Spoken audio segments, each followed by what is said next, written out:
Ok, c'est parti pour une révision express. Aujourd'hui, on s'attaque à un gros morceau, l'organisme pluricellulaire.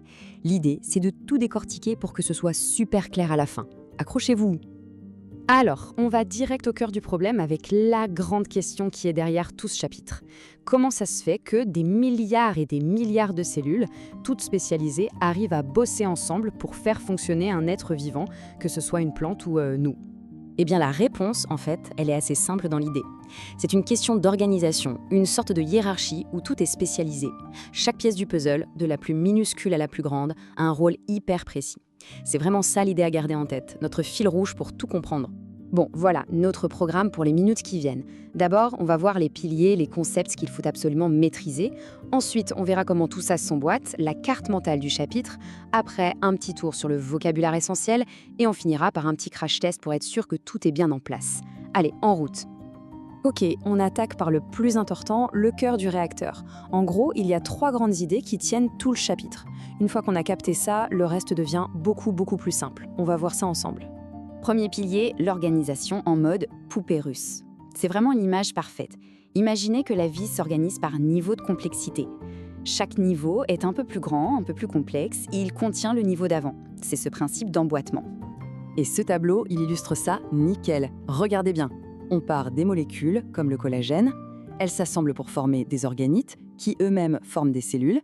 Ces cellules, hop, elles se regroupent en tissus, comme le derme de la peau, qui à leur tour forment des organes. Et au final, on a un organisme complet. Et ce qui est fou, c'est que cette logique est exactement la même chez nous et chez les plantes.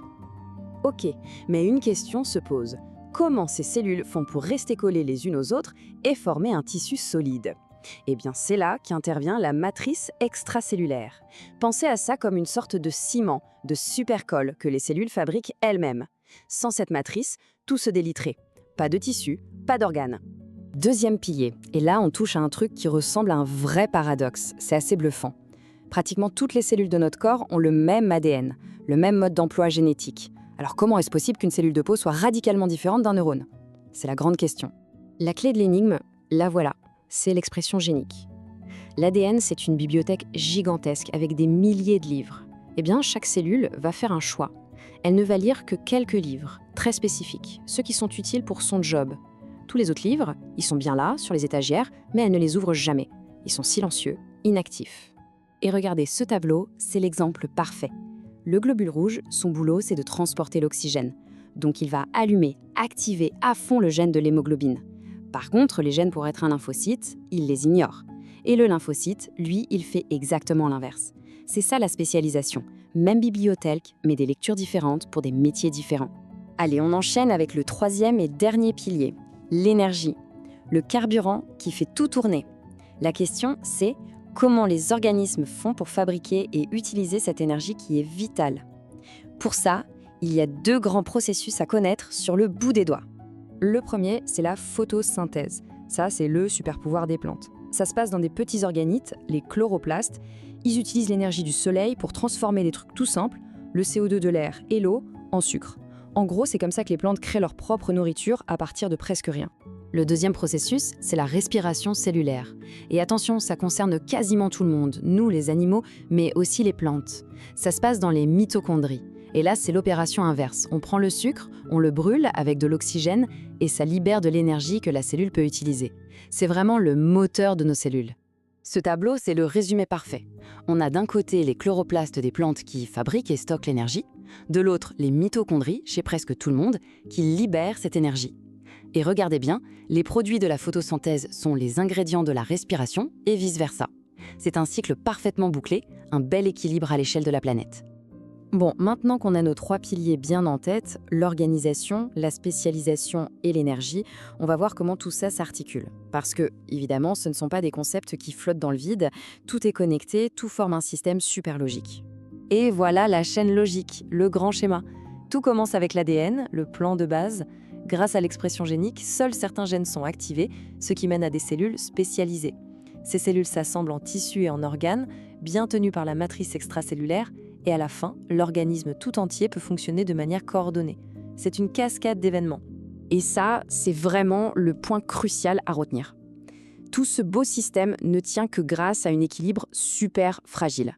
Le bon fonctionnement de l'organisme tout entier, ça dépend de l'équilibre entre ce que font des milliards de cellules individuelles.